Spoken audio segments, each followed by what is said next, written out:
Blue Origin flew New Glenn 3, and while the booster landed clean, the payload missed its trajectory, prompting the FAA to ground the program. The company called the flight a partial success, highlighting the recovery profile. But according to space.com, the upper stage underperformed during the key second burn, leaving the satellite in an unusable orbit. That is the part they do not lead with, because in real engineering, the landing is the sideshow, while orbital insertion is the actual job. You hit the numbers or you did not ship, and every Apollo Gen veteran listening knows it. The public narrative leans on big visuals, so observers got the landing footage while the actual job did not get done. The webcast ended before the critical deployment window, leaving viewers with a success story while the anomaly stayed quiet until the data leaked. Real talk, upper stage precision is the entire mission, and booster recovery is strictly optional. You can lose a booster and still win the mission, but if you miss orbit, you lose everything. That is exactly what happened to Bluebird 7 according to sourced reporting out of Aviation Week. The telemetry pointed straight to the second stage, indicating that one BE-3U vacuum engine did not deliver enough thrust during that critical second burn. Not an ignition failure and not an explosion, but a quiet thrust shortfall that guidance simply could not fix. You cannot steer your way out of missing energy in a vacuum. Your guidance computer expects a specific delta-V profile, and if the engine underperforms, you are absolutely bounded by the physics of what that hardware gives you. When it comes up short, the vehicle falls short on energy, missing the target velocity and stranding the customer's hardware. Aviation Week and Sat News both confirmed the issue centered on this upper stage propulsion system. Now look at the formal side. The FAA stepped in and required a mishap investigation, which grounds the program until the agency clears it. You stack up the reality: an underperforming upper stage, a payload in the wrong orbit, and an investigation opened. Meanwhile, the corporate message focuses on design intent, creating a massive gap between the PR language and the flight result. That gap is exactly what the slide rule guys warned about. Finance-led management loves to put the good news up front and bury the core problems. The engineers saw the culture shift after the McDonnell-Douglas merger, where milestone optics took priority over end-to-end performance. They watched the same pattern play out with legacy programs, and now they are watching it happen again with a system that took 14 years to develop. 14 years, and still, we are debating whether a commercial payload reached a usable orbit. This is the dread that sets in when you look at the architecture. The first stage has 7 BE-4 engines that did their job, bringing the booster back down. But upper stage problems are much harder to debug because they involve deep engineering work, like thermal behavior and propellant management. That BE-3U has one job in that phase, which is delivering the delta-V to hit the planned orbit with no drama. When it misses the numbers, the entire value of the launch is gone, because the spacecraft burns its own fuel trying to correct the mistake. This brings us back to the standard that actually matters in the launch business. Planet 4589 lays it out clean. Mission success equals payload delivered to a usable orbit. Everything else is secondary, and mission assurance standards classify this flight as a failure. Astronauts and flight directors do not care about the landing clip, because they only care about insertion accuracy and whether the payload is where it needs to be. The Apollo Gen built entire programs around that uncompromising truth, knowing that the first stage gets you up, but the second stage gets you there. Watch this contrast because it shows exactly where the market is moving. While one program is dealing with an upper stage anomaly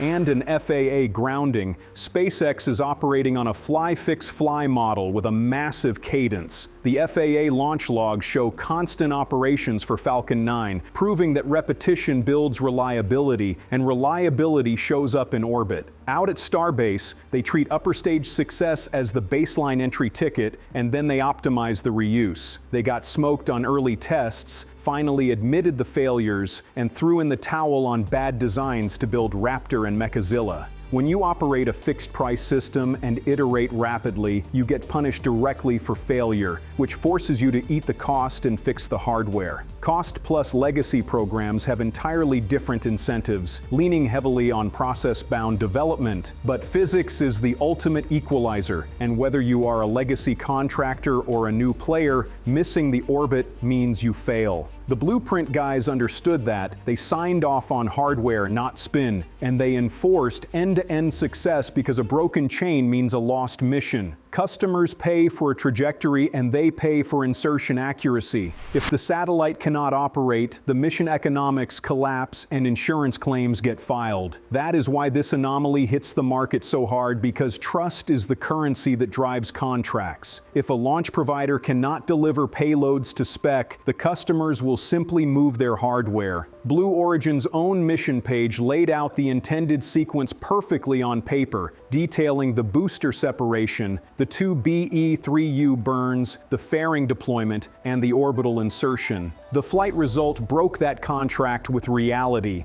leaving an open loop about what exactly failed inside that propulsion system. We do not have the published root cause yet, and the engineers will not fill that gap with guesses, but the outcome is locked. The vehicle did not deliver. This creates a massive frustration for the industry veterans watching billions invested over 14 years result in a missed orbit on a key mission. The expectation is delivery, and when delivery slips, the narrative shifts fast. Suborbital flights and carnival rides do not win orbital credibility. Jeff Bezos built this company on patience, setting up long timelines and big ambition. But the industry does not measure patience, it measures delivery. 14 years in, and the first impression in the field is a payload that did not make its intended orbit. If the second stage underperforms, you miss orbit, simple as that. There are reports of BE-3U thrust issues on NG-3 right out of Aviation Week coverage, confirming that if the thrust is not there, the delta V is not there. That is physics, not branding. How many people watching the launch know that? Not many, because they see the booster landing and assume success. But the payload guys are running the numbers, looking at the orbital insertion window, the perigee, and the apogee, all off target. Upper stage success is the only thing that proves the system works. So the engineers are asking the hard questions right now about performance margins, control integration, and turbopump behavior.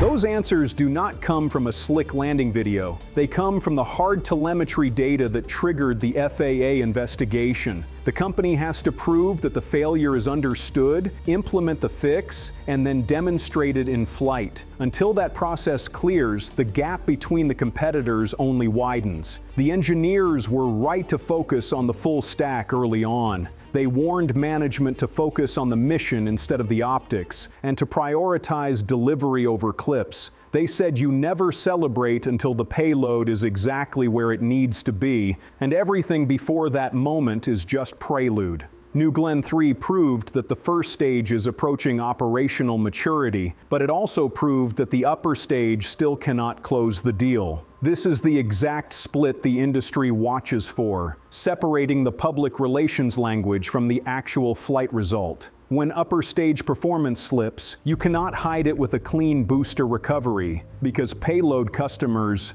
do not care about the landing legs, they care about orbit. That is the contract, and that is what they paid for. So when Blue Origin calls a mission successful while the payload sits in a decaying trajectory, old engineers hear nothing but deflection. You get a partial milestone, and then the language shifts to highlight strong progress and valuable data. That is how finance-led management talks when the result does not land, letting the accountants shape the message while the engineers stay quiet. Hangar talk fills the gap, and the veterans hear that gap loud and clear. The FAA grounded the vehicle after the anomaly. which is a regulatory action proving that something went wrong in flight that demands a serious investigation. You have the company statement claiming progress and success paired against a regulatory response telling them to stop flying. This feeds the exact wish fulfillment angle you hear from the old crowd because it proves that ignoring the fundamentals eventually catches up to you. The engineers called it focus on the whole system or you will get caught celebrating the wrong thing.